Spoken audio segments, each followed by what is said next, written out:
Bismillahirrahmanirrahim. Assalamualaikum warahmatullahi wabarakatuh. Innal hamdalillah nahmaduhu wa nasta'inu wa nastaghfiruh wa na'udzu billahi min syururi anfusina wa min sayyiati a'malina. May yahdihillahu fala mudilla lahu wa may yudlil fala hadiya lahu. Asyhadu an la ilaha illallah wahdahu la syarika lahu wa asyhadu anna Muhammadan abduhu wa rasuluh.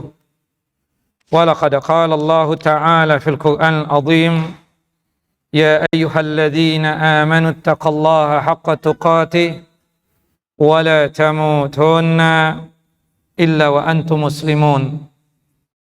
يا أيها الناس اتقوا ربكم الذي خلقكم من نفس واحدة وخلق منها زوجها وبث منهما رجالا كثيرا ونساء واتقوا الله الذي تساءلون به والأرحام إن الله كان عليكم رقيبا يا أيها الذين آمنوا اتقوا الله وقولوا قولا سديدا يصلح لكم أعمالكم ويغفر لكم ذنوبكم ومن يطع الله ورسوله فقد فاز فوزا عظيما. أما بعد فإن أصدق الحديث كتاب الله وخير الهدى هدى محمد صلى الله عليه وسلم وشر الأمور محدثاتها وكل محدثة بدعة wa kullu bid'atin dhalalah wa kullu dhalalatin finnar. Akhawati fid din, a'azani wa a'azakunallah. Ibu-ibu yang selalu dimuliakan oleh Allahu Jalla wa Ala, Majlis Ta'lim Al-Hunafa yang selalu dalam lindungan dan penjagaan Allahu Jalla Jalaluh.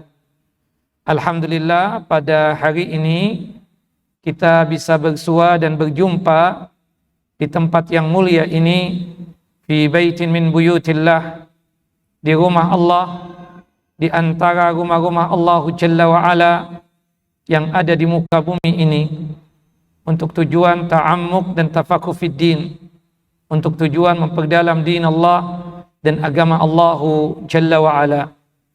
Dan ini adalah satu kenikmatan yang sangat luar biasa yang kita dapatkan. Tidak semua muslimin, tidak semua muslimat mendapatkan nikmat sebagaimana yang kita dapatkan pada kesempatan kali ini. Doa kita dan harapan kita kepada Allahu Jalla wa Ala, semoga apa yang kita lakukan ini terhitung sebagai amal saleh kita dan terhitung sebagai mizan hasanat kita, timbangan amal kebajikan kita ketika kelak terjadinya pengadilan Allahu Jalla wa Ala di padang mahsyar. Doa kita dan harapan kita kepada Allahu Jalla Jalaluh, semoga apa yang kita lakukan ini sebagai caranya Allahu Jalla wa Ala untuk menjatuhkan ridha dan rahmatnya atas kita semua, sehingga kita semua dimasukkan ke dalam jannah dan surganya tanpa ada hisab. Amin ya rabbal alamin. Salawat dan salam selalu tercurah kepada Nabi kita Muhammad sallallahu alaihi wasallam, Nabi yang telah menyampaikan amanah Allah, Nabi yang telah mengajarkan kepada kita tentang iman dan Islam, sehingga kita bisa merasakan manisnya keimanan dan lezatnya keislaman. Ibu-ibu yang dimuliakan oleh Allahu Jalla Jalaluh, insyaallah pada kesempatan kali ini, di setiap hari Selasa pekan kedua, setiap hari Selasa pekan kedua, kita akan membahas satu kitab mungil, yaitu kitab Al-Usulus Salasah. Usul itu jamak daripada asal, artinya pondasi atau landasan. Salasah itu bilangan, ya, yang artinya 3. Di sini kalau kita artikan al-usulu salasa, artinya adalah istilah yang digunakan untuk menjelaskan 3 pondasi utama umat Islam. Jadi Ushulus Salasa, kitab yang kita akan bahas ini, itu menjelaskan 3 pedoman utama umat Islam. Ini sebagai landasannya. Dan ini kita harus pahami. Kitab ini disusun oleh Syekh, oleh Al-Amah, Al-Muhaddis, Al-Faqih, Al-Mujaddid, Muhammad bin Abdul Wahhab bin Sulaiman At-Tamimi, rahimahullah rahmatan wasi'ah. Beliau ini kunyahnya, panggilannya, kunyah itu kalau kita punya anak misalnya, namanya Aisyah. Ya, ibu misalnya dipanggil Ummu Aisyah. Kalau suami ibu dipanggilnya Abu Aisyah. Itu namanya kunyah. Kunyah itu bisa jadi kita katakan ya dengan menyebutkan nama anak atau juga menyebutkan nama ayah. Misalnya ada seseorang anak ya namanya fulan, abahnya misalnya bernama Muhammad, maka dipanggilnya si fulan itu Ibnu Muhammad. Nah, itu istilah kunyah, ya, panggilan untuk kesopanan. Kita kan ya menghargai orang yang lebih tua daripada kita. Kadang disebut dengan istilah abang, atau kalau yang laki-laki, kalau yang perempuan dengan istilah kakak. Tapi ada istilah lagi dalam Islam ini sebagai penghormatan, tidak menyebutkan namanya langsung, itu istilahnya adalah kunyah, ya, kunyah. Dan itu sunnah, ya, memberikan kunyah kepada masing-masing kita itu sunnah, meskipun kita belum punya anak, meskipun kita belum kawin sekalipun, tidak mengapa yang demikian. Kita tahu Ibunda Aisyah itu tidak punya anak, ya, tapi kunyah beliau siapa? Ummu Abdillah, Ummu Abdillah. Dan itu tidak menjadi masalah. Nah, Syekh Islam Muhammad bin Abdul Wahhab bin Sulaiman At-Tamimi ini kunyahnya adalah Abu Husain. Beliau itu terlahir di daerah Uyainah yang ada di Mamlakah Saudi Arabia pada tahun 1115 dan meninggal di daerah Ad-Dir'iyah, daerah Mamlakah Saudi Arabia juga, daerah kerajaan Saudi Arabia pada tahun 1206 Hijriyah. Nah, ibu-ibu yang dimuliakan oleh Allah Jalla wa'ala, sebelum kita masuk kepada pembahasan inti berkaitan dengan kitab Al-Ushulus Salasa, ya, saya ingin menjelaskan sedikit kenapa beliau ini kok memberikan judul kitab beliau yang mungil ini dengan istilah Al-Ushulus Salasa, 3 pedoman utama umat Islam. Itu beliau mengambil dari hadis Nabi SAW. Kita tahu nanti ketika kita meninggal dunia, ada istilahnya fitnah kubur. Fitnah kubur itu berkaitan dengan pertanyaan mungkar dan nangkir.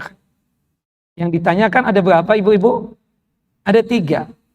Man rabbuka, siapa Tuhanmu? Wa madinuka, apa agamamu? Wa man nabiyuka, siapa ya nabimu? Nah, kemudian kan kita langsung menjawab, jika kita sebagai orang yang suka melakukan amal soleh di atas akidah yang benar, di atas akidah yang sahihah, ya, kita katakan dengan dorongan amal soleh, maka sanggup untuk menjawab, ya Rabbi Allah, Tuhanku Allahu Jalla wa'ala, kemudian dinil Islam, agamaku Islam, wa nabi, ya nabiku Nabi Muhammad sallallahu alaihi wasallam. Nah, dari sinilah beliau mengistilahkan atau memberikan judul untuk kitab beliau ini atau buku beliau ini dengan istilah Al-Ushulus Salasah. 3 pondasi utama ya di dalam Islam ini, yaitu berkaitan tentang Rabbnya kita, Tuhan kita Allahu Jalla Jalaluh. Pondasi yang kedua tentang agama yang kita anut, yaitu Islam. Dan yang terakhir adalah berkaitan tentang masalah ya Nabi kita Nabi Muhammad sallallahu alaihi wasallam. Kita penting ya belajar tentang masalah tauhid atau akidah. Akidah ya, akidah itu sesuatu yang mengikat di hati kita. Kalau bahasa kita itu istilahnya adalah keyakinan. Karena memang para ulama itu mengistilahkan istilah masalah akidah itu dengan berbagai macam istilah. Ya, ada yang mengistilahkan dengan sebutan akidah, yang artinya adalah keyakinan. Kalau kita katakan al-aqidah al-islamiyah, artinya keyakinan ya Islam yang kita anut ini. Ada juga yang mengistilahkan dengan istilah ya tauhid. Tauhid itu terambil dari kata-kata wahada yuwahidu tauhidan, yang artinya adalah mengesahkan Allah Jalla wa'ala. Nah, cuma bedanya antara akidah dengan tauhid, kalau akidah itu pembahasannya umum, itu biasanya berkaitan tentang arkanul iman, ya, tentang rukun iman yang 6.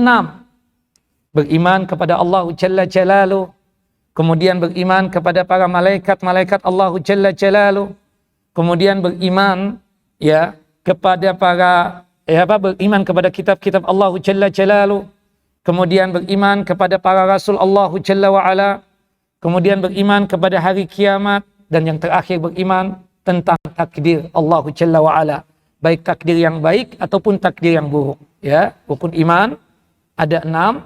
Yang pertama beriman kepada Allah, yang kedua beriman kepada para malaikat Allah, yang ketiga beriman kepada kitab-kitab Allah, yang keempat beriman kepada para rasul Allah, yang kelima beriman kepada hari kiamat, yang terakhir beriman kepada takdirnya Allah Jalla wa'ala. Nah, kalau seorang ustadz misalnya membawakan kitab tauhid, itu biasanya berkaitan dengan ketuhanan saja. Yang dibahas adalah mengesahkan Allah Jalla wa'ala di dalam masalah ibadah.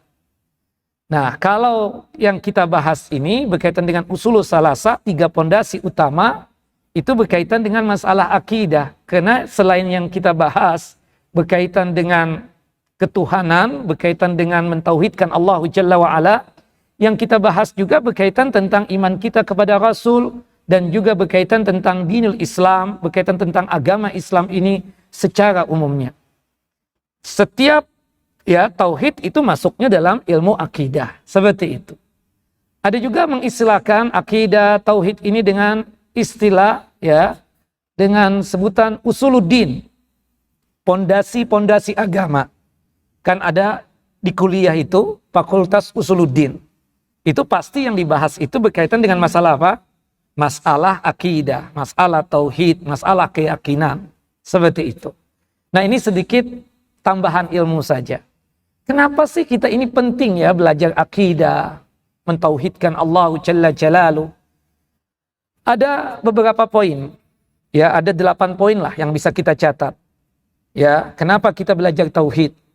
Kenapa kita harus mentauhidkan Allah Jalla Jalaluh juga?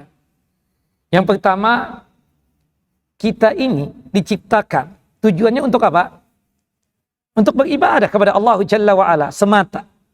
Tauhid bukan? Tauhid. Jadi Allah Jalla wa'ala mengatakan dalam surah Az-Zariyat ayat 56, "Wa ma khalaqtul jinna wal insa illa liya'budun." Tidaklah aku, kata Allah Jalla wa'ala, menciptakan jin dan manusia kecuali tujuannya tersebut untuk beribadah kepada Allah Jalla wa'ala semata. Makanya muncullah istilah La ilaha illallah. La ilaha illallah itu artinya apa sih, Bu? Tidak ada sembahan selain Allah. Padahal kenyataannya kan ada manusia yang menyembah selain Allah, bukan begitu? Nah, jadi kalau kita artikan tidak ada Tuhan kecuali Allah, itu menyelisih realita yang ada. Arti yang benar daripada la ilaha illallah itu artinya apa? La ma'buda bihaqqin illallah. Tidak ada sembahan yang pantas untuk disembah kecuali Allah. Tidak ada Tuhan yang berhak untuk disembah kecuali hanya Allah Jalla wa'ala semata. Sebagaimana yang Allah Jalla Jalaluh sebutkan ya di dalam surah Al-Had dan juga disebutkan dalam surah Luqman, Allah menyatakan innahu huwal haq wa annama yad'una min dunihi huwal batil. Yang pantas untuk disembah itu hanyalah Allah Jalla wa'ala semata.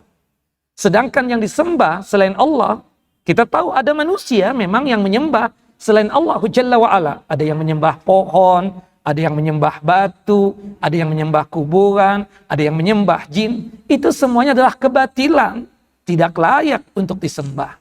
Nah, yang penting kita paham, kita mengerti hikmah dan tujuan kita diciptakan untuk apa? Untuk beribadah kepada Allah Jalla wa'ala. Kita tidak mungkin ya diciptakan cuma sebatas sia-sia, tidak mungkin, pasti ada tujuannya. Atau dibiarkan begitu saja, tidak mungkin. Tapi ada tujuannya. Tujuan kita diciptakan tidak lain untuk beribadah kepada Allah Jalla wa'ala. Maka penting gak kita belajar tauhid, ibu-ibu? Penting kan? Agar kita paham siapa Allah Jalla wa'ala, siapa Tuhan kita tersebut. Bagaimana sikap kita kepada Allah Jalla Jalaluh. Seperti itu. Yang kedua, alasannya. Kenapa kita tersebut harus belajar tauhid ini? Dikarenakan la yaqbalallahu ayya amalin illa bihi. Allahu Jalla wa'ala tidaklah menerima amalan apapun kecuali kalau seseorang itu sudah mentauhidkan Allahu Jalla Jalaluh. Ibu-ibu, apa definisi amal saleh itu? Amal saleh itu definisinya ya cuma terbangun di 3 I.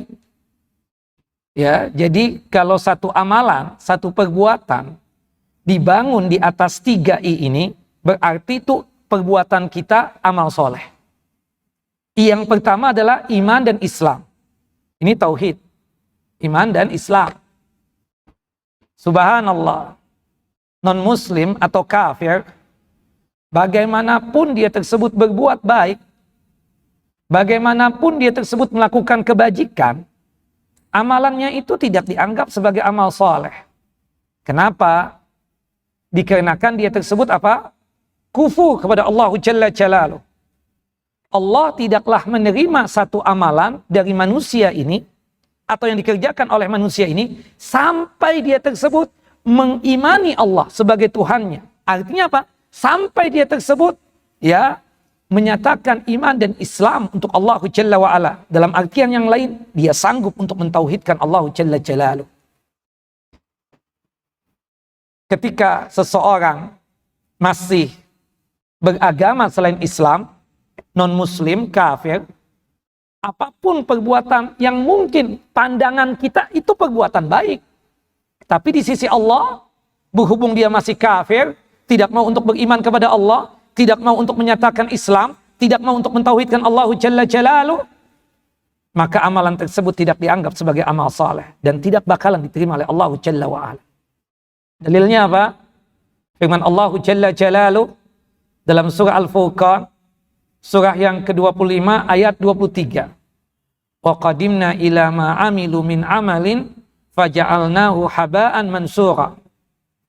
Nanti ketika di padang mahsyar, tempat Allah Jalla wa'ala mengadili kita, tempat Allah Jalla wa'ala mengadili manusia, banyak manusia yang datang berbondong-bondong untuk ya menunjukkan amalan yang pernah dia lakukan ketika hidup di dunia ini. Dan subhanallah, ketika amalan tersebut ditampakkan dan Allah Jalla wa'ala menghukumi itu amalan seperti butiran-butiran pasir yang ditiup oleh angin. Tidak ada nilainya, tidak ada hasanatnya, tidak dianggap sebagai amal saleh. Kenapa? Karena mereka datang kepada Allah Jalla wa'ala dalam kondisi kufur kepada Allah Jalla wa'ala, dalam kondisi musyrik, menyekutukan Allah Jalla Jalaluh. Makanya amalan mereka tidak dianggap amal saleh yang bersama dengankan pahala dan hasanat. Nah, penting kita belajar tauhid. Kenapa? Karena Allah tidaklah menerima satu amalan kecuali kalau kita mentauhidkan Allah Jalla Jalaluh. Jadi satu amalan dikatakan sebagai amal saleh jika sudah terbangun di atas fondasi yang pertama, yaitu apa? Islam. Ya. Siapapun orangnya, siapapun manusianya, kalau ingin dianggap perbuatannya itu sebagai amal saleh, dia harus beragama Islam, harus menyatakan iman, harus mentauhidkan Allah Jalla Jalaluh. Tapi tidak cukup, ibu-ibu. Satu perbuatan dianggap amal soleh cuma sebatas masuk Islam doang. Harus ada yang kedua. Yang kedua itu adalah ikhlas.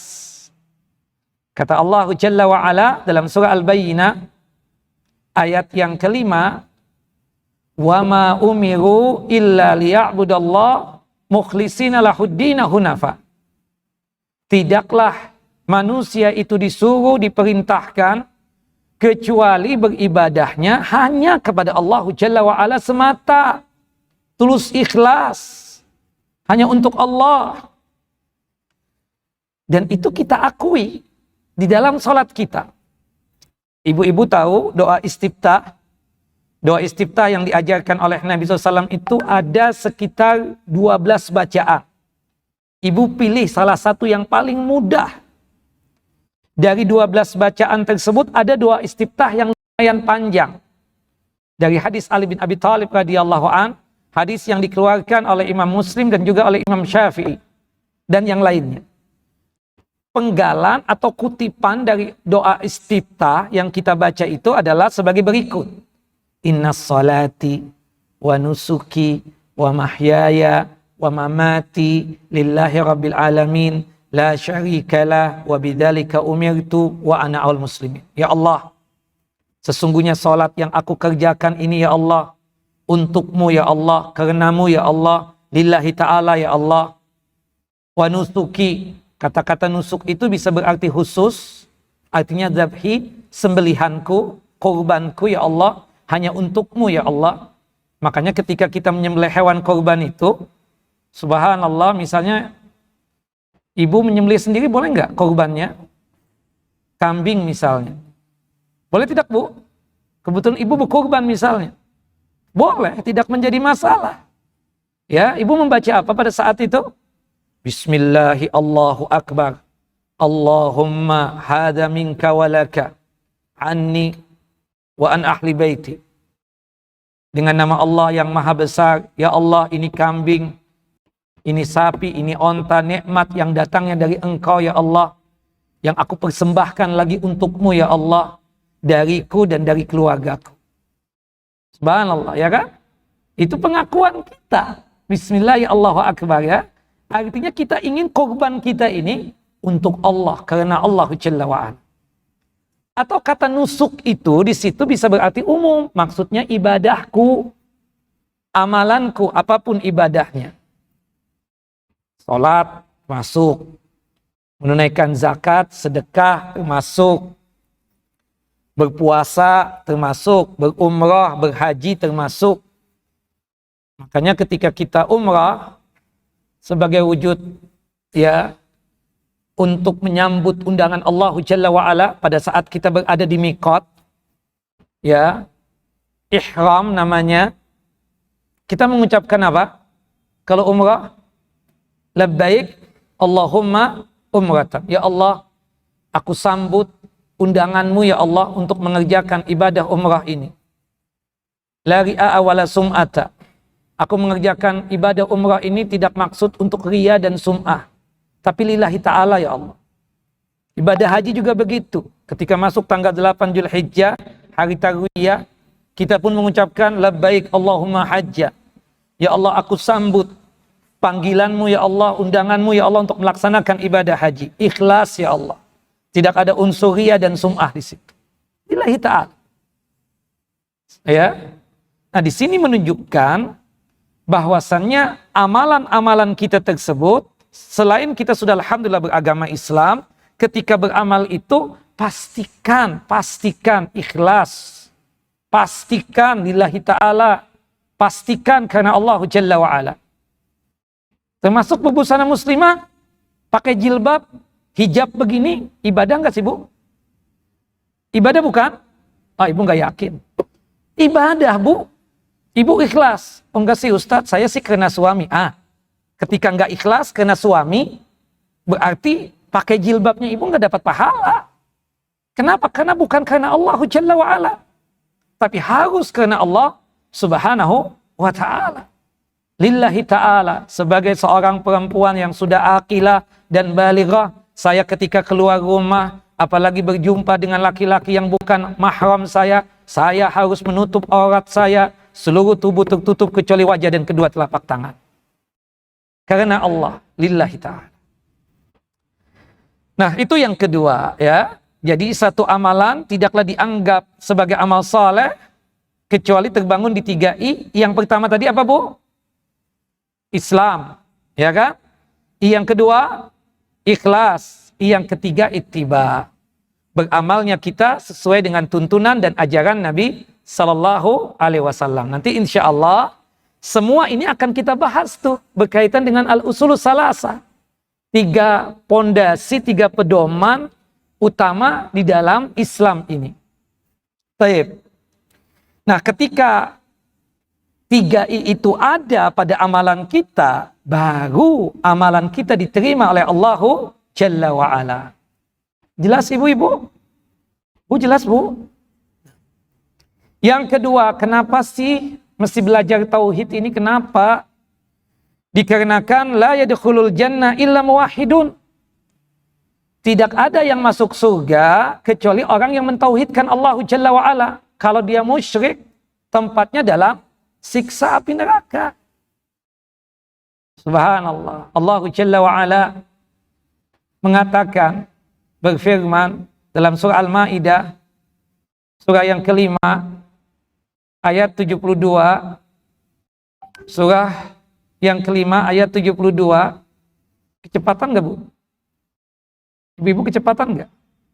Saya kadang merasa masih muda ya, jadi ngomong cepat. Ibu kan agak lambat ya, karena faktor U.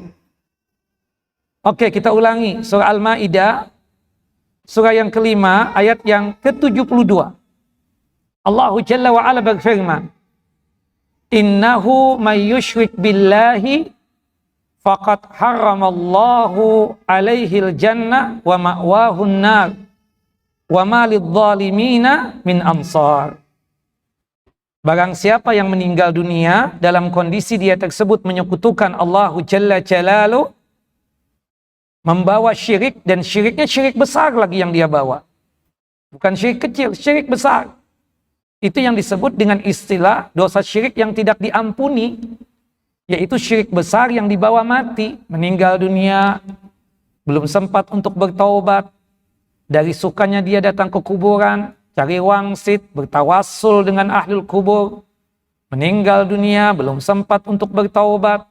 Dari sukanya dia tersebut datang ke dukun, peramal atau paranormal. Meninggal dunia, belum sempat untuk bertaubat. Dari sukanya dia tersebut mengumpulkan benda-benda yang diyakini ada keramatnya, yang diyakini itu benda sanggup untuk mendatangkan manfaat dan sanggup untuk mencegah mara bahaya. Meninggal dunia, belum sempat untuk bertaubat dari yang namanya syirik besar. Maka dipastikan dosa syiriknya tersebut itulah yang tidak diampuni, yaitu syirik besar yang dibawa mati. Sebagaimana yang Allah Jalla wa'ala firmankan dalam surah An-Nisa, surah yang keempat, ayat 48 dan ayat 116. Ayat 48 dan ayat 116. Innallaha la yaghfiru ayyushraka bihi wa yaghfiru ma duna dzalika liman yasha. Sesungguhnya Allah Jalla wa Ala tidaklah mengampuni dosa syirik. Syirik di sini maksudnya apa? Syirik besar yang dibawa mati. Adapun syirik kecil, nanti hukumnya jika dia membawa mati juga itu dosa syirik kecil, itu hukumnya lah tahta masyiatillah, di bawah kehendak Allah Jalla wa'ala. Insya adzabahu, jika Allah Jalla wa'ala berkehendak, akibat syirik kecil yang dia bawa mati, bisa saja Allah Jalla wa'ala mampirkan dia ke dalam siksa api neraka. Wa insya ghafaralah, tapi jika Allah Jalla wa'ala berkehendak, bisa saja Allah Jalla wa'ala ampuni. Tapi kalau sudah syirik besar yang dibawa mati, Allahu Akbar, itulah dosa syirik yang tidak diampuni. Artinya apa? Syirik besar yang dibawa mati. Dalam surah Al-Ma'idah, surah yang kelima ayat 72, Allah menjelaskan, barang siapa yang meninggal dunia dan dia membawa syirik besar, maka Allah Jalla wa'ala mengharamkan surga untuknya dan tempatnya kekal abadi dalam neraka selama-lamanya. Wa ma lidzalimina min ansar. Dan tidak ada yang sanggup untuk menolong dia. Karena yang dia bawa itu adalah syirik besar. Na'udzubillah min dzalik. Nah, yang masuk surga itu hanyalah muwahhidun, yang mentauhidkan Allah Jalla wa Ala. Makanya kata Nabi, ya, di dalam hadis Abu Hurairah radhiyallahu an, hadis yang dikeluarkan oleh Al-Imam Al-Bukhari dan Muslim, qala Rasulullah sallallahu alaihi wasallam, Rasulullah sallallahu alaihi wasallam bersabda, la tadkhulul jannata hatta tu'minu. Kalian semua ini wahai manusia, tidaklah masuk surga sampai kalian tersebut beriman kepada Allah, sampai kalian tersebut mentauhidkan Allah Jalla wa Ala. Artinya surga itu hanyalah diisi oleh orang-orang yang mentauhidkan Allah Jalla wa Ala, dan tauhid inilah puncak daripada keimanan. Kita lihat di dalam surah Al-An'am, surah yang ke-6, ayat 82, Allah Jalla wa Ala menyatakan, alladzina amanu wa lam yalbisu imanahum bidzulmin ulaika lahumul amnu wa hum muhtadun.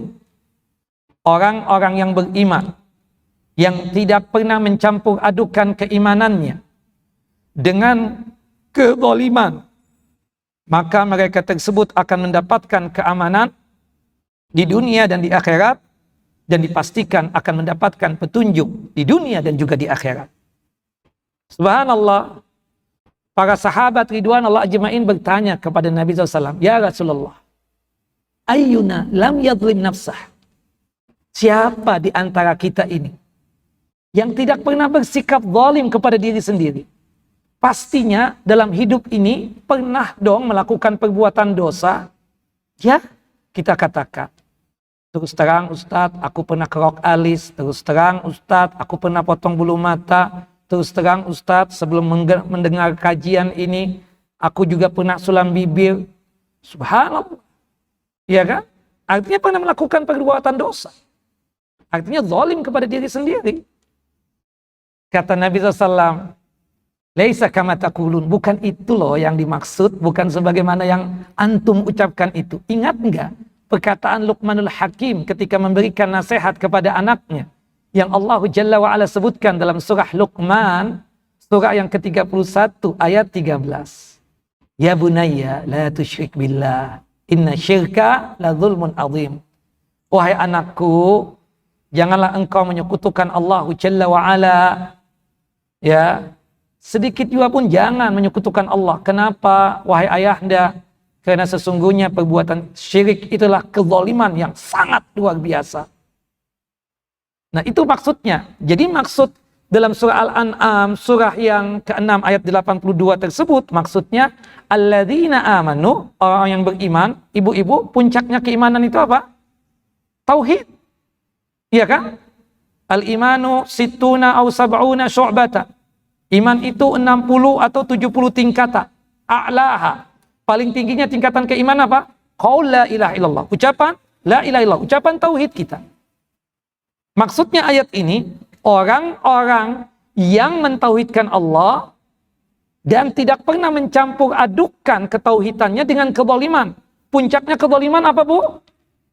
Ketika seseorang hamba menyekutukan Allah, berbuat syirik. Jadi puncaknya keimanan, sekali lagi apa?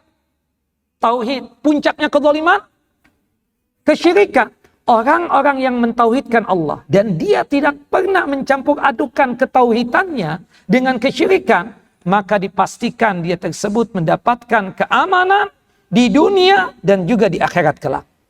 Di dunia aman.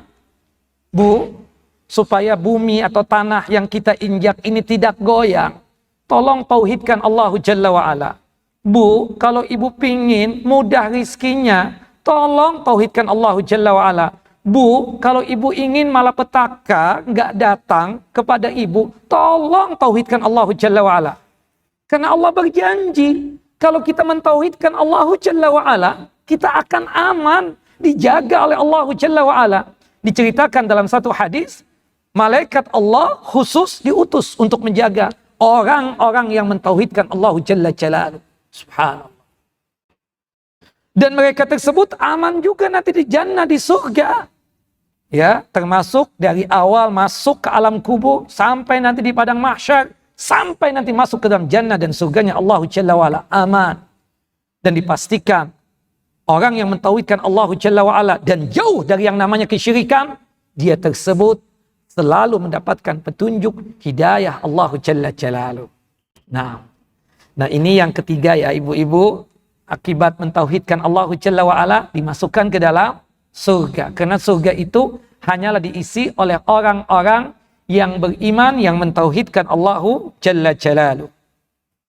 Kenapa kita belajar tauhid? Sababun litakthiril hasanat.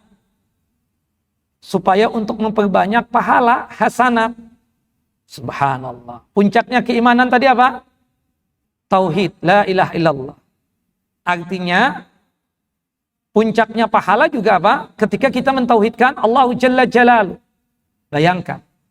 Subhanallah. Nabi kita Muhammad SAW itu pernah memiliki seorang khadim, pembantu non-muslim, beragama Yahudi. Ketika sang pembantu tersebut sakit, sebagai wujud majikan yang baik, Nabi kita Muhammad SAW membesuknya.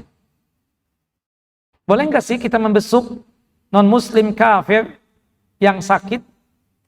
Tetangga kita kafir, dia sedang sakit. Kita besuk, kita jenguk. Boleh? Boleh, sepakat ulama. Ketika Nabi kita Muhammad SAW masuk ke rumahnya dan berjumpa dengan pembantunya tersebut, dilihat oleh Nabi kita Muhammad SAW, sang pembantu dalam kondisi sakit parah. Sakit yang luar biasa.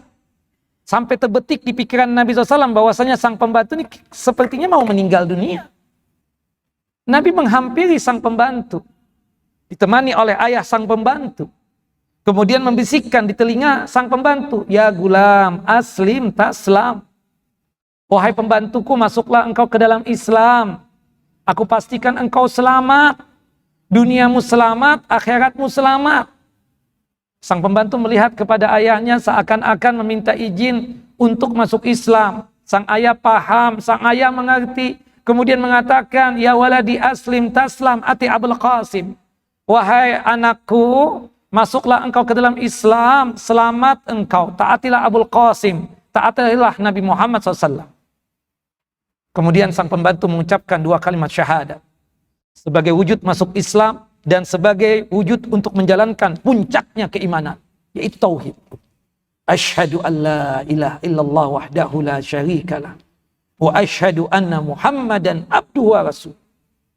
Aku bersaksi tidak ada Tuhan yang pantas untuk disembah kecuali Allah, dan aku bersaksi bahwasanya Muhammad bin Abdullah utusan Allah. Subhanallah. Beberapa saat setelah mengucapkan 2 kalimat syahadat, atau beberapa saat setelah hitungan detik, nggak sampai menit, sang pembantu mangkat, meninggal dunia.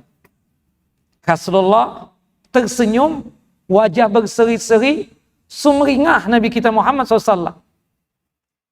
Ya betul Nabi, saking bahagianya mengucapkan tahmid, pujian kepada Allah Jalla wa'ala. Alhamdulillah alladzi anqadhahu minan nar.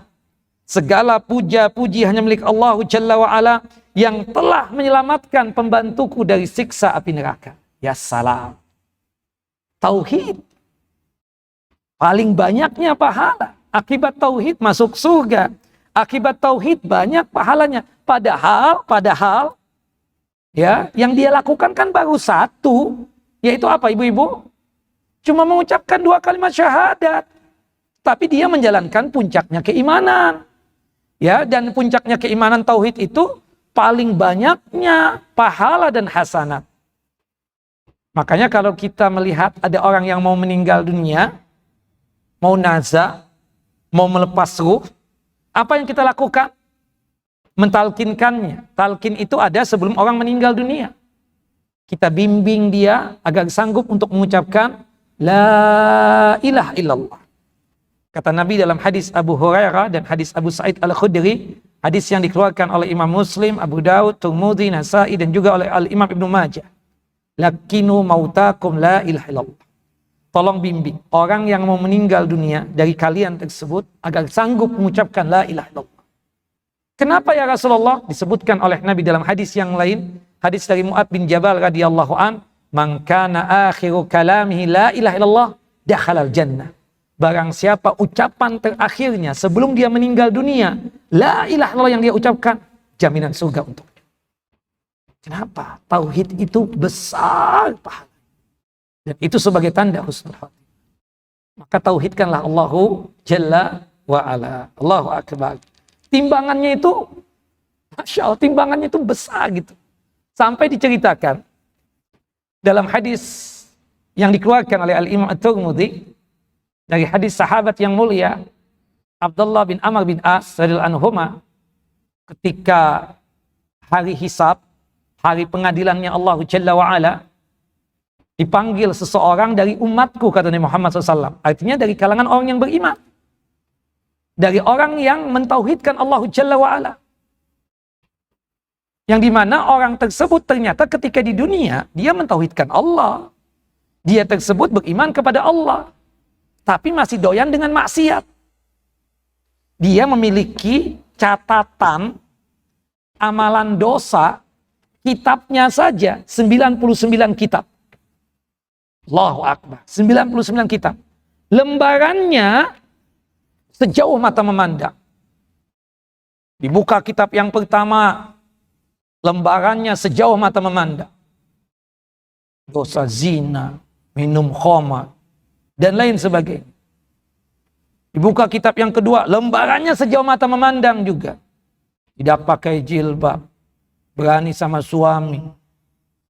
Dibuka lembaran yang ketiga, lembarannya sejauh mata memandang. Dosa kerok alis, potong bulu mata, sulam bibir, sulam alis.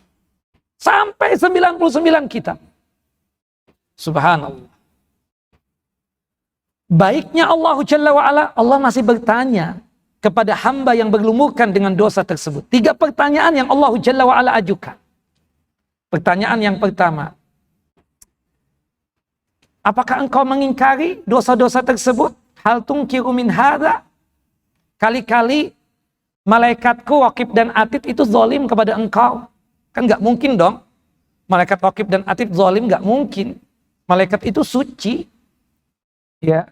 Tapi itu ungkapan Allah Jalla wa'ala kepada hamba yang berlumurkan dengan dosa tersebut. La ya Rabb, aku akui itu memang aku lakukan. Nggak ada yang sifatnya aku itu dizalimi. Kemudian pertanyaan yang kedua, ya, halaka udhurun, apakah engkau ada udhur kok sampai mengerjakan itu dosa? Mungkin engkau ketika hidup di dunia diancam, diintimidasi, mau dibunuh dan lain sebagainya. La ya Rabb, tidak. Dari hati aku melakukan itu. Subhanallah. Pertanyaan yang ketiga yang Allah Jalla wa'ala tanyakan, halaka hasanah? Apakah engkau punya kebaikan? Baik, satu kebaikan. Ya Rabb, sepertinya aku enggak punya kebaikan. Kata Allah Jalla wa'ala, balaka hasanah. Engkau punya kebaikan. Satu kebaikan yang sangat luar biasa. Dibawakan kitab oleh malaikat, lembarannya cuma 1. Isinya apa? Tauhid. 2 kalimat syahadat. Kata Allah Jalla Jalaluhu, wahai malaikatku, timbanglah. Subhanallah, antara amalan baik dengan amalan buruk.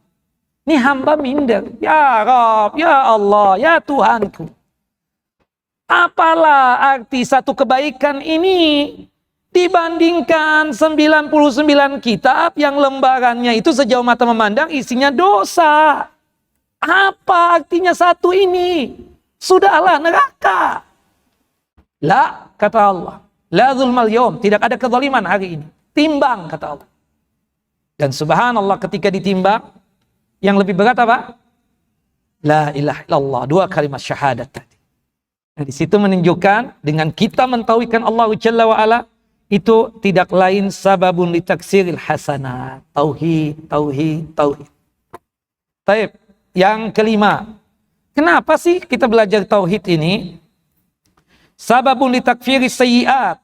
Untuk menghapuskan dosa-dosa, ya kan? Tadi dosa. Hadis Abdullah bin Amr bin As tadi menjelaskan itu.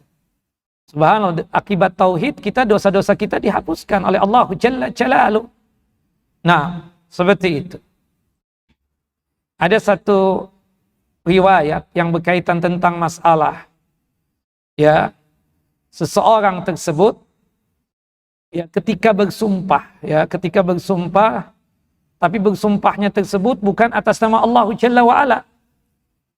Kalau orang bersumpah atas nama selain Allah Jalla Jalaluh, apa yang harus dia lakukan? Ya, dia bertaubat kepada Allah Jalla wa Ala. Wujud taubatnya yang pertama kali yang dia ucapkan adalah la ilaha illallah. La ilaha illallah. Tidak ada Tuhan yang pantas untuk disembah kecuali Allah Jalla wa Ala. Ya, karena dia telah mengucapkan ucapan sumpah yang dimana ucapan tersebut ya tidak layak untuk diucapkan. Bersumpah atas nama selain Allah, demi ayahku, demi ibuku, demi istriku, demi anakku, demi Rasulullah, demi malaikat Jibril, itu kan syirik. Ya, itu apa? Perbuatan syirik. Dan kita harus bertaubat. Taubatnya dengan cara mengucapkan la ilaha illallah, kemudian la ilaha illallah wahdah, ya, kemudian kita berludah 3 kali ke sebelah kiri. Sebagaimana disebutkan di dalam hadis yang sahih. Agar syaitan tersebut tidak mengganggu kita. Yang ketiganya isti'adzah. A'udzubillahi minasyaitonirrajim. Ibu nih, terucapkan kadang lagi ngobrol, ingin membenarkan ucapan dia, bahwasanya omongannya dia itu sahih, benar. Wallah jeng, demi Allah jeng, benar nih. Demi Allah aku sumpah, demi Rasulullah juga. Nah, ketika demi Rasulullah, syirik bukan? Syirik. Bu, istighfar bu. Ibu ucapkan la ilaha illallah wahdah. Kemudian berludah 3 kali ke sebelah kiri. Pastikan tidak ada orang pada saat berludah 3 kali. Gitu kan? Kemudian yang terakhir baca isti'adzah. Meminta perlindungan kepada Allahu Jalla wa'ala. Berta'awud kepada Allahu Jalla wa'ala. Meminta perlindungan kepada Allahu Jalla wa'ala. Nah, tujuannya apa? Agar ucapan kita itu tidak dinilai dosa. Dihapuskan langsung oleh Allahu Jalla Jalaluh. Nah, dan tadi kita jelaskan 99 kitab, lembarannya sejauh mata memandang, isinya dosa dan dosa, maksiat dan maksiat. Akibat tauhid dihapuskan itu semua. Ya salam. Tadi pembantunya Nabi SAW, akibat tauhid menyatakan iman dan Islam, dosa kekufurannya dihapuskan, dosa kesyirikannya dihapuskan. Dimasukkan bahkan ke dalam jannah dan surganya Allahu Jalla Jalaluh. Itu yang kelima. Yang keenam, kenapa sih kita belajar tauhid ini? Kenapa? Ya, kekeh banget sih Ustadz ingin ngajarin kita tauhid. Padahal kan kita inginnya yang lain. Yang keenam itu sababunil hidayah wa istiqrarul amni. Akibat tauhid, kita mendapatkan hidayah dari Allah Jalla wa'ala. Akibat tauhid, keamanan kita terus-menerus tetap ada pada kita. Aman di dunia dan aman di akhirat. Sebagaimana yang Allah Jalla wa'ala firmankan tadi dalam surah Al-An'am ayat 82. Surah Al-An'am, surah yang ke-6 ayat 82. Alladzina amanu wa lam yalbisu imanahum bidzulmin ulaika lahumul amnu wa hum muhtadun.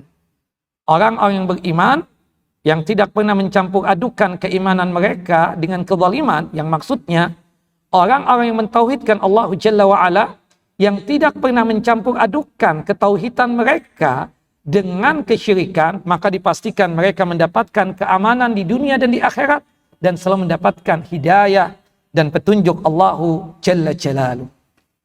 Nah, itu yang keenam. Yang ketujuh, sababun lituma'ninah. Sebab tauhidmu kita tenang, bu.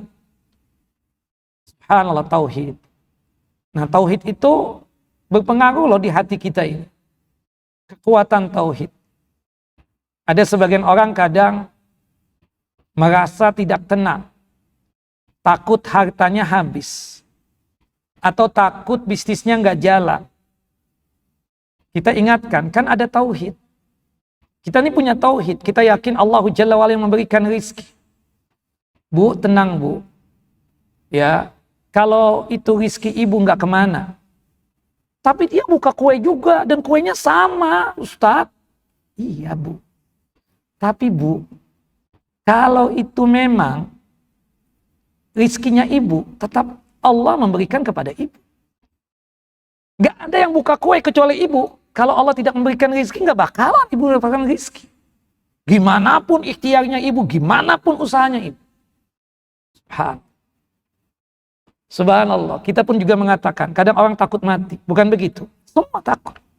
Tapi kita harus siap, yang namanya kematian itu pasti hadir kepada kita. Likulli ummatin ajal, fa idza jaa ajaluhum la yastakhiruna sa'ata wa la yastaqdimun. Kita ini memiliki batasan kehidupan di muka bumi ini. Kita persiapkan salah satunya dengan tauhid. Itu yang membuat kita tenang. Ya, membuat hati kita ini apa? Tenang.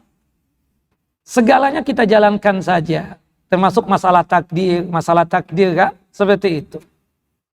Kenapa mendapatkan musibah seperti ini Ustadz, Bu? Kita kalau mendapatkan musibah dianjurkan membaca apa, Bu? Al-istirja. Al-istirja itu apa? Ucapan inna lillahi wa inna ilaihi raji'un. Allahumma ajurni fi musibati wa akhlif li khairan minha. Ibu sadar enggak, Bu? Itu anak ibu milik Allah. Itu suami ibu milik Allah. Itu kekayaan ibu milik Allah. Ibunya sendiri milik Allah. Bukan begitu? Oh ya, Ustaz, anak baru sadar. Loh. Ya wajarlah kita sedih, anak kita meninggal. Wajarlah kita sedih, suami kita meninggal. Tapi jangan berlebihan. Sampai kita hilang akal sehat. Kita ada tauhid, itu yang membuat kita tenang. Iya, ini memang sudah takdirnya. Mau dikatakan apa? Harusnya kan begini, harusnya kan begitu. Hingga dia nggak kecelakaan nih. Udah jalannya, Bu. Udah jalannya. Iya memang ada, human error itu ada. Tapi kan itu asbabnya. Subhanallah, sampai diceritakan. Ada seseorang masuk sumur, Bu. Dia minta tolong. Tolong. Datang orang. Dilempar. Tali. Subhanallah. Diangkat. Selamat. Ayo makanan, minuman, bawa. Kesian dia. Kasih minum. Selesai. Sudah makan, sudah minum. Tanya, ada yang nanya. Gimana sih kronologisnya sampai masuk ke sumur ini? Dia pakai praktek, Bu. Praktek begini loh, tadi aku begini. Pas subhanallah di pinggir sumur lagi. Dan kebetulan pinggiran sumur itu licin. Terpleset, jatuh lagi, mati. Ada yang coba kalau nggak ditanya. Lah udah nasibnya begitu. Ajalnya memang seperti itu. Kita yakin. Innalillah wa inna ilaihi raji'un. Subhanallah. Sesungguhnya yang milik Allah itu pasti akan kembali kepada Allah Jalla wa'ala. Walillahi ma akhad walillahi ma a'ta walahu ma akhad, ya. Walillahi ma akhada walahu ma a'ta. Bahwasannya Allah mengambil apa yang menjadi milik Allah Jalla Jalaluh, dan Allah Jalla wa'ala juga akan mengambil apa yang telah diberikan kepada hamba-hambanya. Ya, dan kita ini walikulli syai'in indahu bi ajalin musamma. Segala sesuatu itu ada ajalnya, ada batasannya hidup di muka bumi ini. Nah, berhubung kita tauhid. Subhanallah, kadang ada seorang wanita, suaminya meninggal.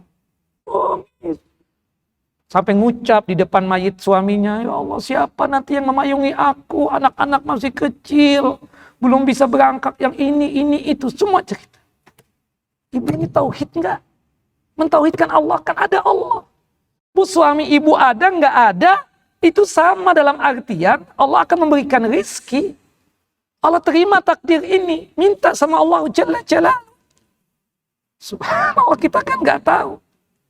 Jalannya kan baik saja, kita jalani aja apa adanya. Seperti itu tauhid. Ya. Nah, jadi dengan tauhid ini bikin kita tenang. Tenang, hati tenang. Coba orang-orang kafir itu gelisah, Bu. Orang kafir gelisah karena agamanya mereka nggak benar. Karena menyekutukan Allah, berbuat syirik, kufur, sehingga tidak tenang. Apakah ibu bayangkan dengan hartanya yang banyak bikin dia tenang? Tidak. Apakah dengan dia suka liburan, holiday itu, apakah membuat dia tenang? Tidak. Tapi subhanallah, tauhid ini yang menenangkan. Tauhid yang menenangkan kita tersebut. Subhanallah. Nah, masalah apapun kita berhubung ada tauhid, mudah kita mensikapinya. Wallahu a'lam. Yang terakhir, yang ke-8, Kenapa kita belajar tauhid ini? Supaya mendapatkan syafaat dan pembelaan Nabi Sallallahu Alaihi Wasallam. Nah ini yang berkaitan tentang masalah tauhid. Taib. Itu yang berkaitan dengan 8 hal keutamaan ya. Banyak lagi keutamaannya sebenarnya ya, seperti itu. Nah, kenapa Ustadz memilih kitab ini? Al-Usulus Salasah, 3 pondasi utama di dalam Islam ini. Karena ini bukunya gampang, mudah untuk dipahami bagi pemula seperti kita untuk belajar din atau agama, untuk memahami ya diri kita tentang masalah tauhid, mentauhidkan Allahu Jalla Jalal. Itu yang pertama, as-suhulah wal wudu. Ya, yang disampaikan oleh Syekh Muhammad bin Abdul Wahab itu penyampaiannya sangat mudah, sangat ringan. Kosakatanya pun juga kosakata yang mudah dimengerti. Dan wudu sangat jelas sekali. Kemudian setiap pembahasan, yang kedua nih, kenapa buku ini yang dipakai? Setiap pembahasan itu beliau selalu merangkai dengan dalil. Misalnya pembahasan bahwasannya berkaitan tentang Allahu Jalla Jalaluh. Hanya Allahu Jalla wa'ala satu-satunya zat yang pantas untuk disembah. Kemudian beliau membawakan dalil. Kemudian kenapa kita diciptakan? Disebutkan kita diciptakan karena tujuannya untuk beribadah kepada Allah Jalla wa'ala, membawakan dalil. Seperti itu. Kemudian yang keempat tidak lain, ya, kenapa kita membahas buku yang kecil mungil ini berkaitan dengan pembahasan tauhid? Karena ini mengumpulkan 3 pembahasan yang paling utama, ya, yang harus kita pahami, dengan penjelasan yang betul-betul mengena di akal pikiran kita. Nah, itu kira-kira ya. Dan yang keempat di sini, subhanallah, Syekh Muhammad bin Abdul Wahab ini, beliau selalu ketika menyusun kitab itu selalu apa? Mendoakan. I'lam rahimakallah. Ketahuilah, semoga Anda mendapatkan rahmat dari Allah Jalla wa'ala. Didoakan. Subhanallah. Dan kita tahu, kita yang membaca dan kita yang mendengar, ya, dari apa yang ada dalam kitab ini, semuanya didoakan oleh Syekh. Subhanallah. Nah, ini 4 hal yang berkaitan tentang masalah yang ada di dalam kitab ini. Kenapa kita membahas kitab ini? Baik. Kita masuk kepada ungkapan beliau yang pertama ini, ya. Kita ambilkan ya. Subhanallah. Di sini beliau rahimahullah rahmatan wasi'ah membukanya dengan Bismillahirrahmanirrahim. Bismillahirrahmanirrahim.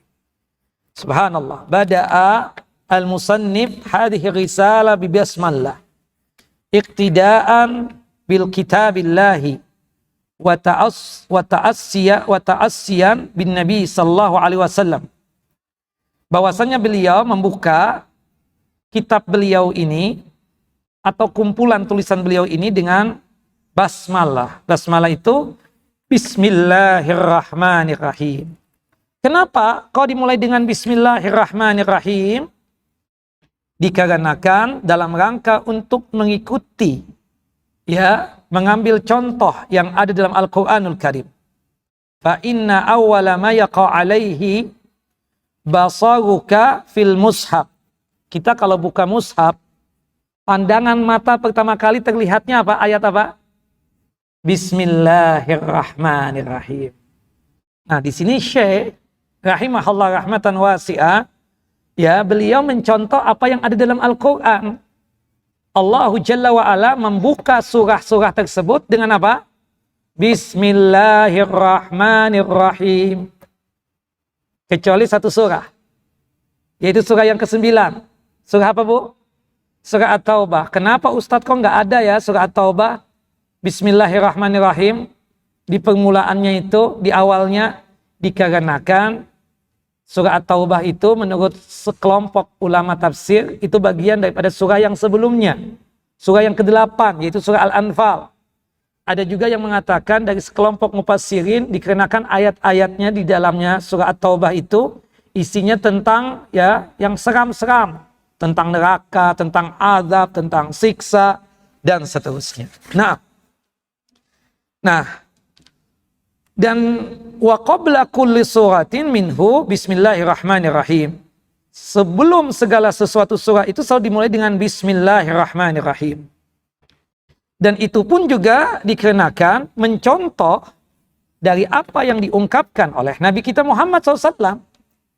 Ya, Nabi kita Muhammad SAW di dalam hadis yang sahih, hadis yang dikeluarkan oleh Al-Imam Al-Bukhari dalam kitab sahih beliau pada nomor hadis nomor 7, dan hadis yang dikeluarkan oleh Imam Muslim dalam kitab sahih beliau pada nomor hadis 1773 dari hadis Abdullah ibnu Abbas, ketika Nabi Muhammad SAW itu ya menulis surat, ya beliau tersebut menulis surat kepada Hirqal, ya itu adalah raja Romawi pada saat itu atau kaisar Romawi.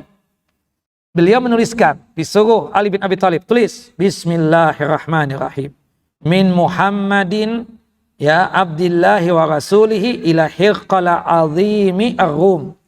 Ya, dengan nama Allah yang maha pengasih lagi maha penyayang, ya, dari Muhammad hamba Allah dan utusan Allah.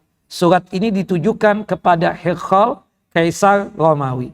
Nah ini sebabnya kenapa beliau itu dalam kitab beliau itu memulai dengan bismillahirrahmanirrahim. Ada satu hadis, tapi hadis ini diperdebatkan di kalangan para ulama. Hadisnya berbunyi seperti ini. Kullu amrin dzibalin la yubda'u fihi bi bismillah fahuwa abtar. Segala perkara, segala urusan yang dimana perkara dan urusan itu memiliki sesuatu yang luar biasa, tapi sesuatu itu atau perkara itu tidak dimulai dengan mengucapkan bismillahirrahmanirrahim, ya, atau bismillah, maka itu urusan, itu pekerjaan tidak ada keberkahannya, terputus keberkahannya. Tapi mayoritas ulama mendoibkan ini hadis, ya. Walhasil, tetapi kita bisa dapatkan ungkapan penulisan bismillahirrahmanirrahim di awal kita menulis surat itu berdasarkan apa yang Rasulullah SAW tulis, apa yang Rasulullah SAW suruh kepada sahabat-sahabatnya ketika menulis surat. Tulis dulu bismillahirrahmanirrahim. Nah, dari sini juga ibu-ibu, sebagai tambahan ilmu, kalau ibu WhatsApp ke ustadz atau siapapun, itu bukan salam. Assalamualaikum warahmatullahi wabarakatuh Ustaz. Bukan, karena ibu WhatsApp itu ketemu dengan orangnya atau surat atau tulisan. Iya kan? Tulisan kan? Nah, kita memulainya dengan apa? Bismillahirrahmanirrahim atau bismillah. Ya, seperti itu. Bukan assalamualaikum. Assalamualaikum itu kalau kita berjumpa. Kata Nabi SAW, hakul muslim ala muslim sid. Hak muslim yang wajib untuk dilaksanakan oleh muslim yang lainnya ada 6 hal. Hak itu artinya sesuatu yang tidak pantas untuk diabaikan. Sesuatu yang tidak pantas untuk ditinggalkan. Salah satunya adalah, idza laqitahu fasallim alaih. Jika ketemu, maka ucapkanlah salam. Sama siapapun. Lawan jenis Ustadz, iya. Kalau lawan jenisnya itu membuat ada deg-degan di hati, kita lewatin saja. Tapi kalau sekiranya tidak ada masalah, Ustadz misalnya kan ketemu ibu-ibu, subhanallah nggak ada pengaruh deh bu. Artinya yang di rumah jauh lah daripada yang ibu-ibu di sini kan, seperti itu. Artinya nggak ada pengaruh. Assalamualaikum warahmatullahi wabarakatuh. Kita pun Ustadz, ketika diberikan salam, Assalamualaikum Ustadz, Waalaikumsalam, ibu, Masya Allah, barakallahu fiik, kaif halak, apa kabar? Iya kan? Kita jawabi. Bukan Assalamualaikum Ustadz. Ustadznya nggak dengar kali. Kerasin bu. Assalamualaikum Ustadz. Oh. Assalamualaikum.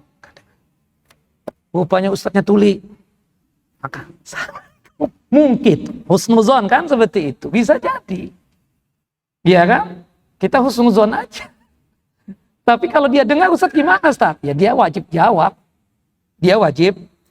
Nah jadi ketika kita menulis surat, termasuk WhatsApp, atau send message itu bismillahirrahmanirrahim. Bismillahirrahmanirrahim. Berdasarkan hadis, yang pertama, kita mencontoh Al-Quranul Karim. Mushaf itu kan, awal-awal surah itu ditulis apa? Bismillahirrahmanirrahim. Yang kedua, perbuatan Nabi setiap kali mengirim surat kepada raja-raja untuk mendakwahi mereka, atau kepada bawahan-bawahan Nabi Muhammad SAW, ya kan? Itu apa? Dengan apa? Bismillahirrahmanirrahim.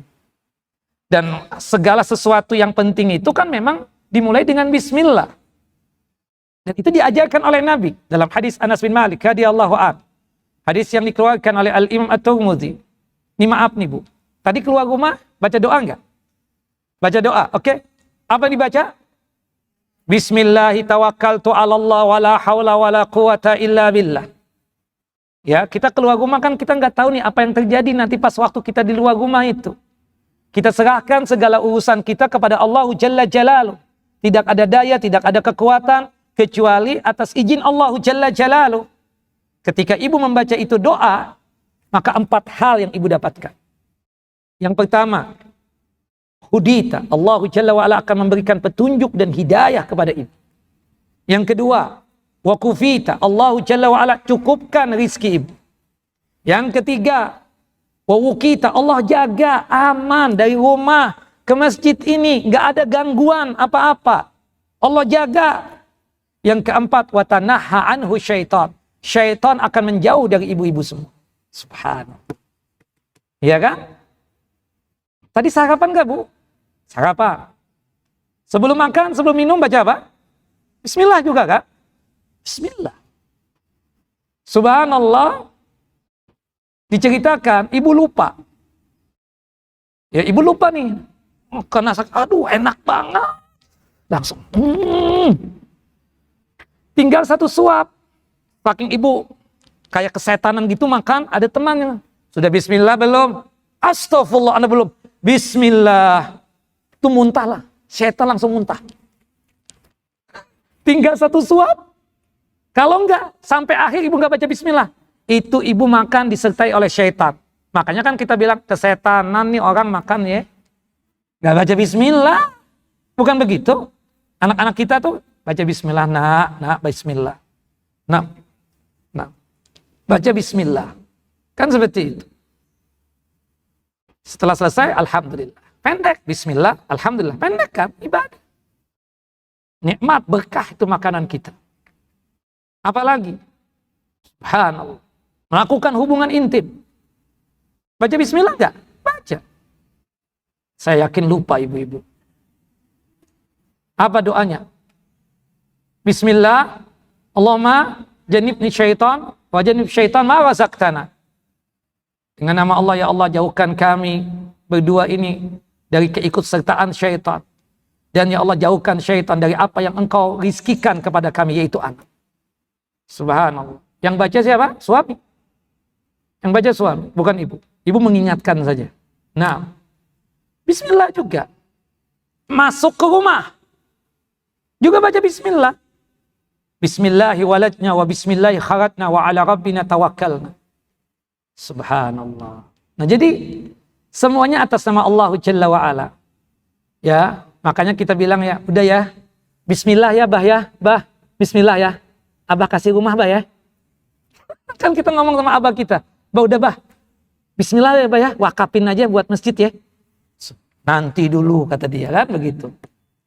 Nah jadi penting kita mulai itu dengan menyebutkan nama Allahu Jalla Jalaluh. Supaya pekerjaan kita, perbuatan kita, amalan kita ada barakahnya, ada keberkahan di situ. Ya, segala sesuatu itu kan selalu membaca bismillah. Kita baca kitab biasa deh. Anggap WhatsApp. Kita ucapkan pertama kali apa? Bismillah. Ya Allah, dari ibu-ibu Hunafa nih. Lupa hari ini ada kajian. Kan seperti itu. Nah artinya kita memulai sesuatu itu dengan bismillah. Nah artinya apa sih bismillah itu? Kalau kita lagi membaca bismillahi aqra. Ada takdirnya, ada sesuatu yang tersembunyi di situ. Dalam bahasa Arab ya.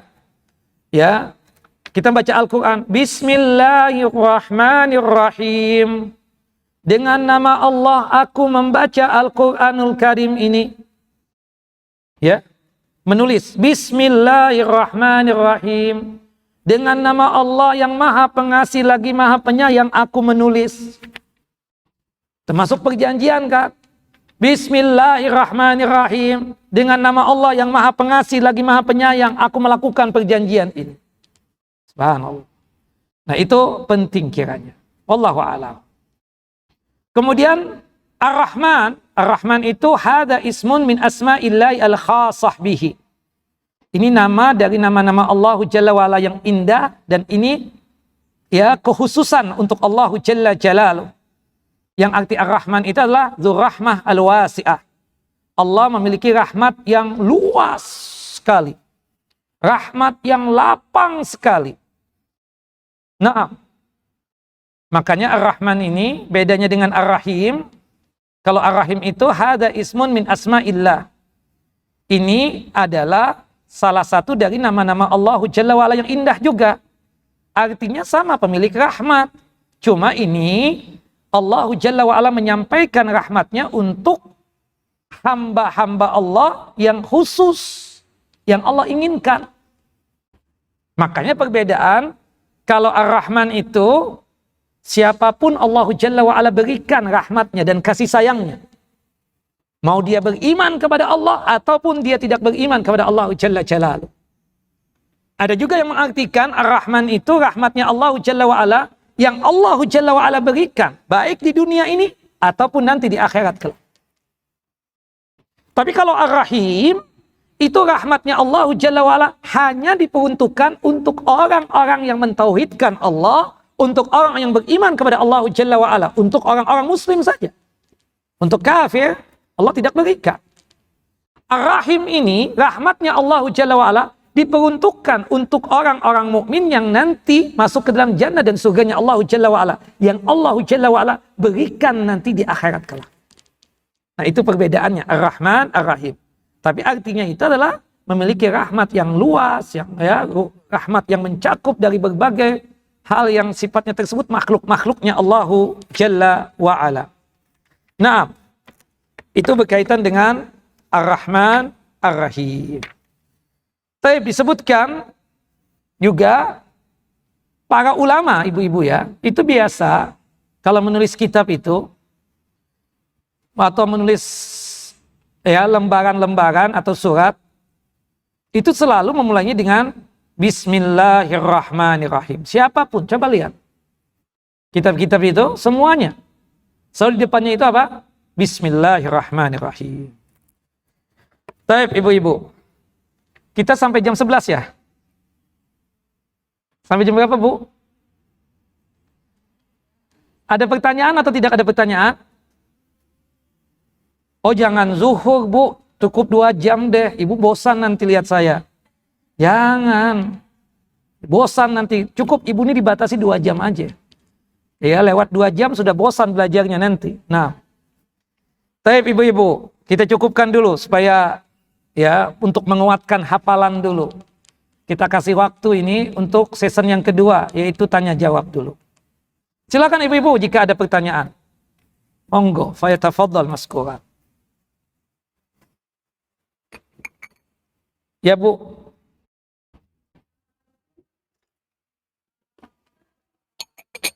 Waalaikumsalam warahmatullahi wabarakatuh. Ya Bu.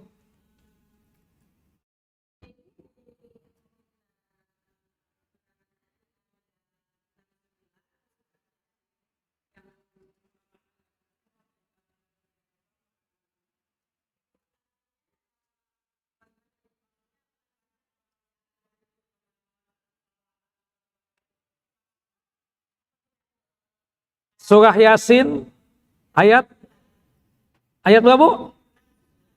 Ayat 69.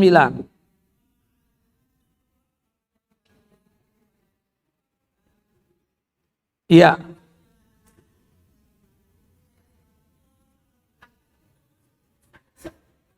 Terlarang juga ya.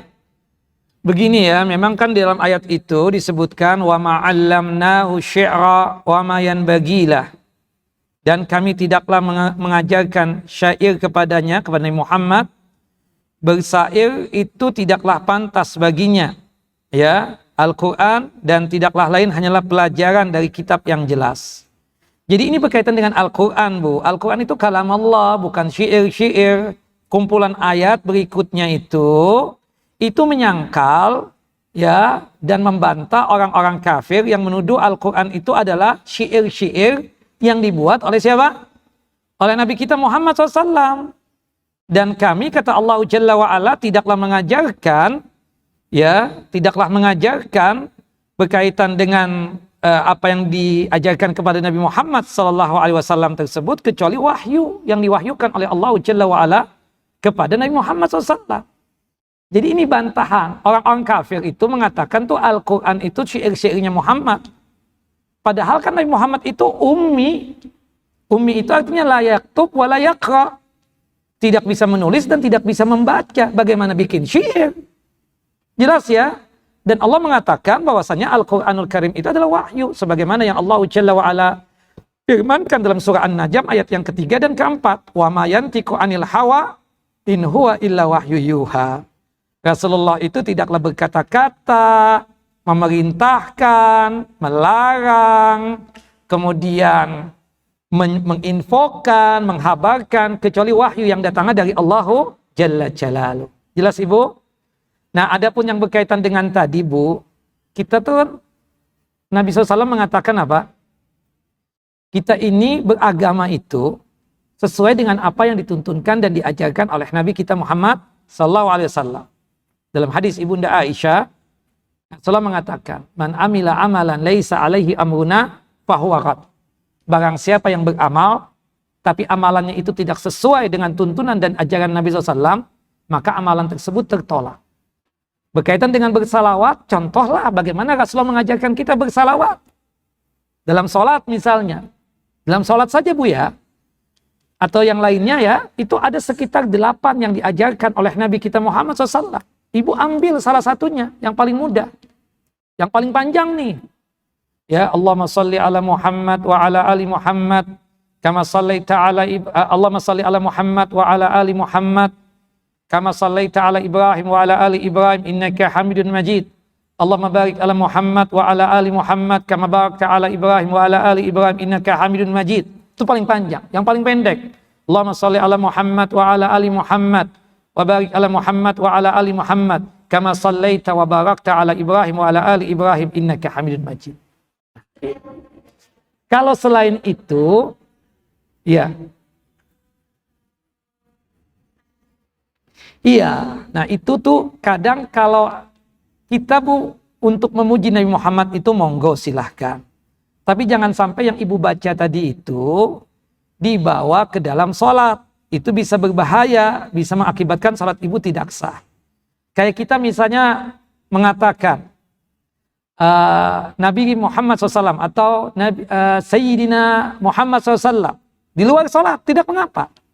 Ya, bahwasanya dengan mengucapkan itu. Tapi kalau dalam sholat, hendaknya salawat yang Ibu baca sesuai dengan tuntunan dan ajaran Nabi kita Muhammad SAW. Seperti itu Bu ya.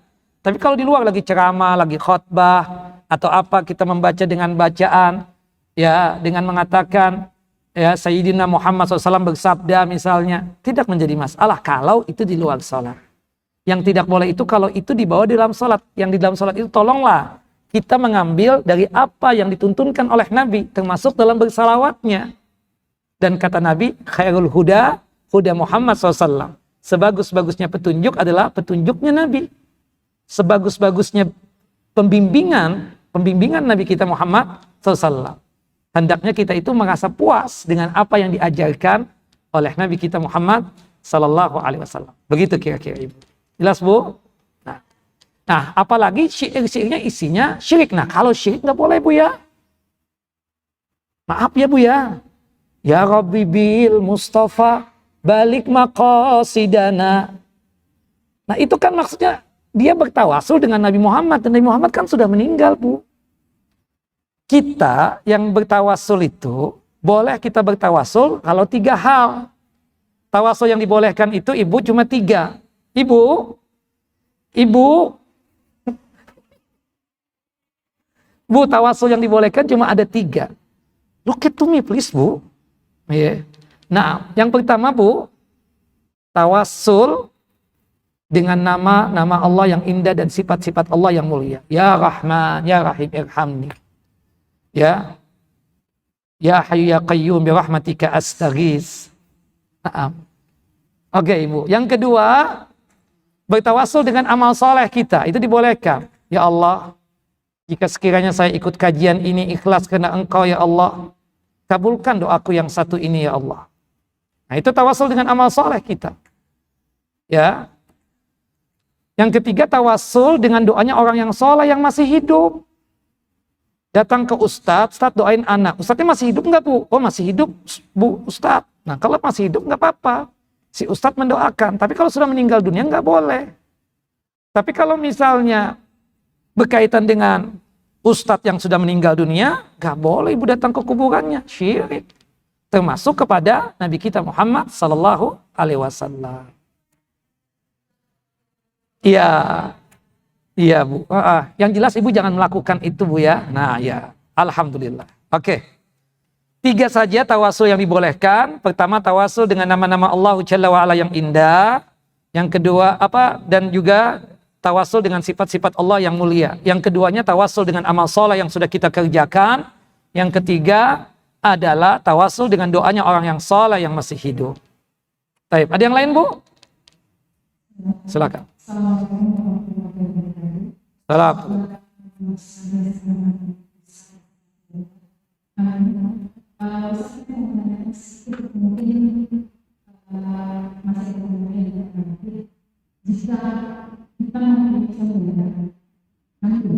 Coba kakak nggak pakai mic kak, nggak pakai mic soalnya menggema suaranya nggak jelas.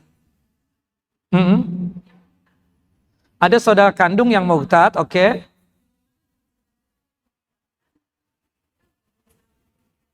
Sudah ada ikhtiar, alhamdulillah ya, sudah kita terus mendakwahkan dakwah Islam ini kepadanya sambil kita bantu berkaitan dengan hal yang dunia, misalnya ngasih hadiah supaya untuk menjinakkan hati dia. Yang terakhir, yang ketiga, kita doakan semoga dia tersebut mendapatkan hidayah dan petunjuk Allah Jalla wa Ala. Mendoakan orang kafir agar dia tersebut masuk Islam itu dianjurkan. Subhanallah, Abu Bakar As-Siddiq itu mendoakan ayahnya Abu Quhafah atau Utsman itu kurang lebih 21 tahun.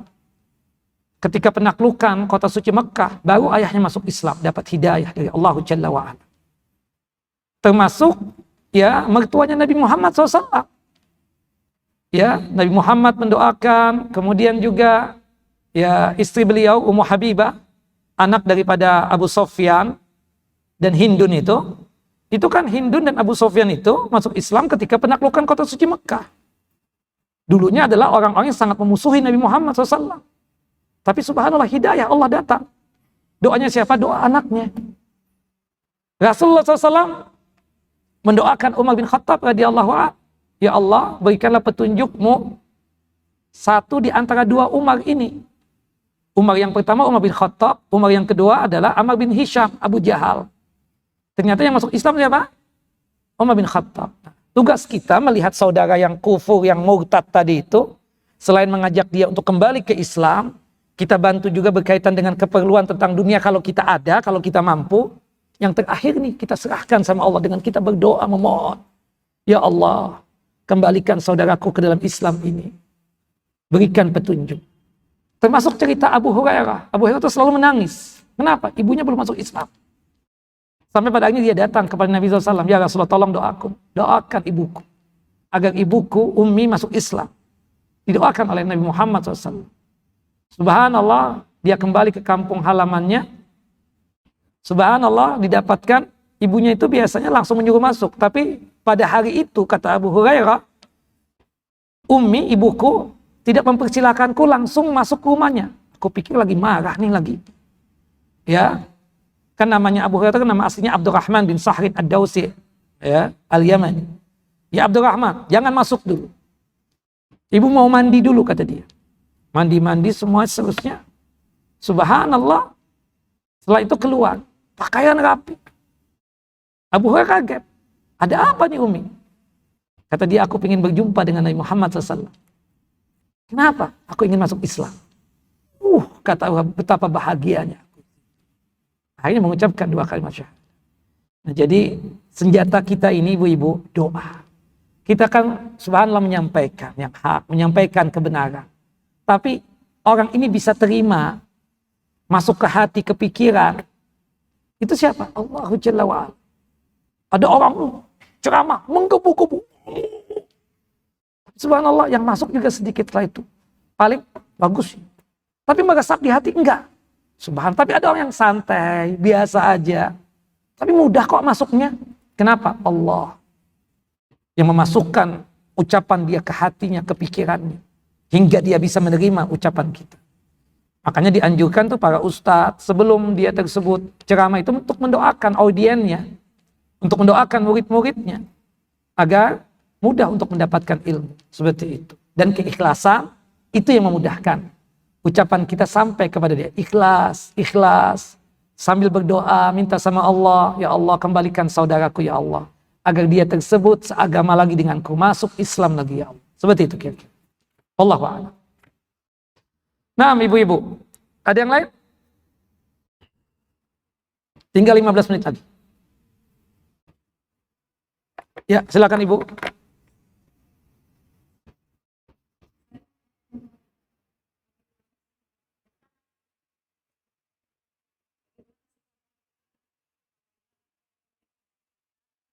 Apabila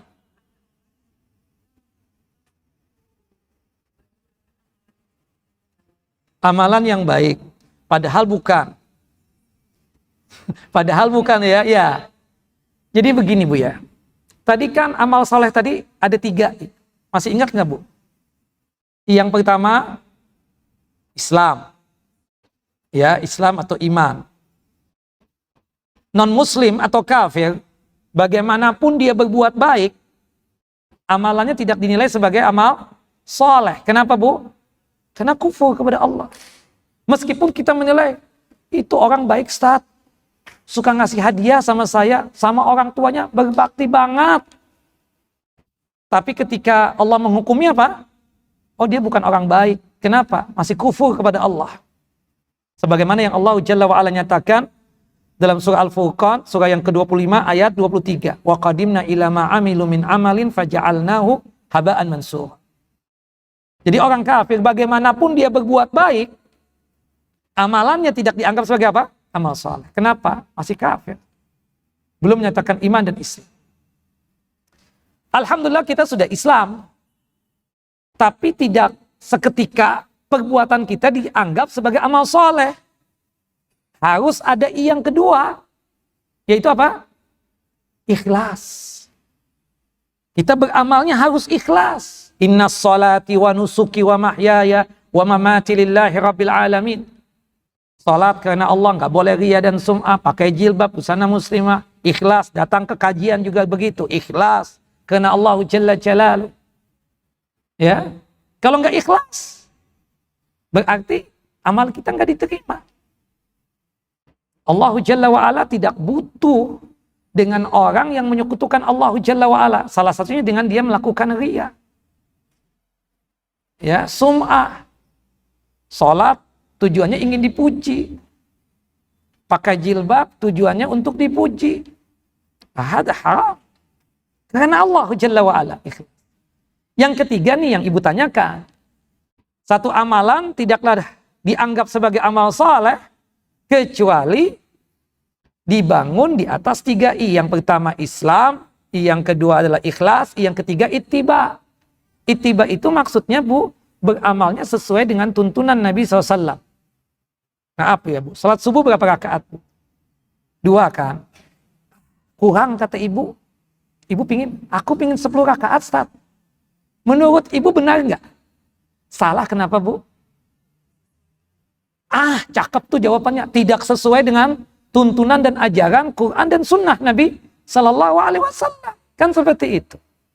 Ada cerita di zaman Sa'id bin Musayyib atau Sa'id bin Musayyib. Boleh Musayyib atau Musayyib. Sa'id. Ada orang masuk ke masjidnya beliau. Beliau di situ jadi imam. Qobliyah subuh. Itu orang. Qobliyah subuh ada berapa rakaat ibu-ibu? 2 rakaat al-fajri khairan minad dunya wa fiha. 2 rakaat qobliyah subuh lebih bagus daripada dunia dan seisinya. Ini orang kerjakan qobliyah subuh atau mengerjakan qobliyah subuh 8 rakaat. Dibiarkan oleh Sa'id bin Musayyib sampai selesai. Setelah selesai didatangi, ditanya, coba maaf banget nih akhi, maaf banget. Ana lihat tadi antum sholat 8 rakaat, sholat apa ya? Qobliyah subuh. Maaf banget nih. Antum tahu nggak qobliyah subuh itu cuma 2 rakaat? Berdasarkan hadis dari Ibunda Aisyah radhiyallahu anha, rakaat al-fajri khairun minad dunya wa fiha. Bahwasanya 2 rakaat itu lebih bagus daripada dunia dan seisinya. Orang ini marah, Bu. Pas Said ngomong begitu, padahal dia sudah maaf nih, udah. Kata dia, imam, ustadz kalau bahasa kita, emang Allah mengadab ana ya? Emang menyiksa ana ya kalau ana sholat? Kata Sa'id bin Musayyib, Allah tidak bakalan mengadab antum, Allah tidak bakalan menyiksa antum karena antum sholat. Tapi Allah bisa mengadab dan menyiksa antum dikarenakan antum menyelisihi nabinya antum, Nabi Muhammad SAW. Jadi yang ibu tanyakan tadi, karena menyelisihi itulah dianggap salah. Karena ucapan asyhadu anna Muhammad Rasulullah itu konsekuensinya, Bu ya, kita bersaksi bahwasanya Muhammad bin Abdullah utusan Allah. Itu maksudnya beramalnya kita, beribadahnya kita sesuai dengan tuntunan dan ajaran Nabi SAW. Contoh lagi, Bu. Kurban nih, kan musim kurban sebentar lagi nih. Tinggal hitungan 2 pekan lebih ya. Hewan yang dikurbankan itu kan hewan ternak. Jenisnya kan cuma 3 macam nih. Onta, yang kedua sapi atau yang sejenisnya, kerbau. Yang ketiga kambing atau yang sejenisnya, domba. Ibu datang ke saya, Ustaz, ana bosan Ustaz, sapi lagi. Ana kan duit ana kayak tisu Ustaz. Comot ada lagi. Maunya ibu apa, Bu? Saya pingin jerapah, Ustaz. Korbannya kan mahalan, 500 juta, Ustaz. Kira-kira boleh nggak, Bu? Jerapah halal nggak? Halal kan? Kuda deh, kuda. Kuda kan lebih mahal. 200 juta, ya kan? Seperti itu. Boleh nggak kira-kira, Bu? Nggak boleh. Si ibu tadi datang ke saya. Ustaz, ana punya fulus cuma 2,5 juta, Ustaz. Nggak bisa beli kambing yang layak. Gimana kalau 2,5 juta ini ana beliin ayam atau bebek, Ustaz, untuk kurban? Bu, ibu kan nggak mampu, Bu. Ibu berarti nggak wajib berkurban. Ya, nggak boleh. Kenapa kurban itu cuma 3 jenis hewan aja? Onta, sapi, dan kambing. Begitu kira-kira ibu ya.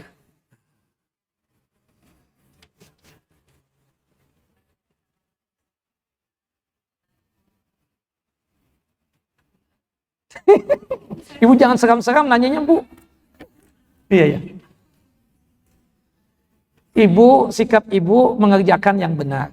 Adapun mereka masih mengerjakan karena ketidaksanggupan ibu untuk menegur, ya kita doakan. Semoga dapat hidayah. Ustaz, ana nggak mampu, Ustaz, masih. Tapi paling tidak buat ana, buat saya, buat suami, dan buat anak-anak sudah menjalankan. Alas. Ketika ada teman yang dekat, ibu bisa ngomong lagi. Ini aku kajian nih di sini. Ternyata nih yang kita amalkan selama ini banyak salahnya. Kalau taman kan enak tuh. Tapi kalau orang yang jauh, kita nggak kenal apa semua, apalagi ilmu kita, ya artinya ala zifih ya, seadanya ibarat kata, kita nggak bisa juga debat sama dia. Ujung-ujungnya berantem kan. Nah paling tidak ibu, tugas ibu sekarang ini, apa yang ibu dengar dari ustadz, yang sesuai dengan ajaran Quran dan Sunnah, ibu amalkan. Paling tidak buat keluarga ibu, buat suami, buat anak-anak, seperti itu. Adapun mereka, ya sambil kita doakan, seperti itu. Mudah-mudahan mereka mendapatkan hidayah dan petunjuk Allah Jalla wa'ala. Karena satu sisi kita belum siap untuk menegur mereka. Satu sisi juga akan terjadi masalah yang besar buat kita kan. Maka nanti kita serahkan sama ustadz yang menasehati kepada mereka itu. Jelas ibu? Nah. Baik ibu-ibu, ada yang lain? Tinggal 6 menit, silakan Bu. Mau nanya apa, Bu? Enggak. Ya, Ibu, silakan. Assalamualaikum warahmatullahi wabarakatuh.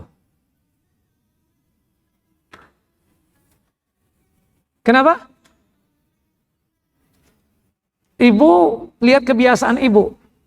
Kalau kebiasaan ibu memang 6 atau 7 hari, pas datang flek itu di masa ibu haid, berarti itu bagian haid. Tapi kalau flek itu munculnya di hari yang bukan kebiasaan ibu, misalnya nih, ibu kebiasaan kan 6 atau 7 hari, tahu-tahu hari ke-8 suci, pas hari ke-9 muncul lagi flek. Nah berarti itu apa? Penyakit, Bu. Seperti itu, berarti ibu bukan haid. Jelas, Bu, ya? Jadi kata Ummu Atiyah, seorang sahabat perempuan Nabi SAW, ya, apa yang kami dapatkan, flek atau seperti cairan warna keruh atau kekuning-kuningan, kalau setelah masa kami haid, itu kami tidak menganggap sebagai haid. Jelas, Ibu? Kalau sebelum haid itu lihat dari apa yang ibu kebiasaan tadi itu. Ibu biasanya kapan? Kalau toh maju kan majunya sedikit banget, Bu. Paling 2 hari biasanya, paling banter 3 hari deh. Nah, berarti kalau darah haid itu kan jelas, Bu. Tandanya cuma ada 5. Pertama, darahnya warnanya hitam. Yang kedua, keadaan darahnya kental. Yang ketiga, darahnya maaf ya, bau. Yang keempat, darahnya tersebut tidak mudah membeku. Yang kelima, darahnya itu keadaannya hangat atau agak panas. Kalau misalnya ibu mendapatkan satu di antara 5 tanda tadi, berarti memang haid itu. Jelas, Ibu? Allahu a'lam. Hafalkan, Bu. Ya, seperti itu. Nah. Baik, satu lagi.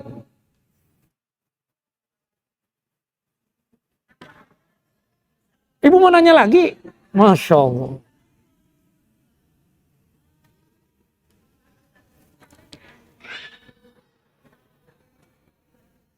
Oh, bagus kalau ibu berkorban pakai sapi.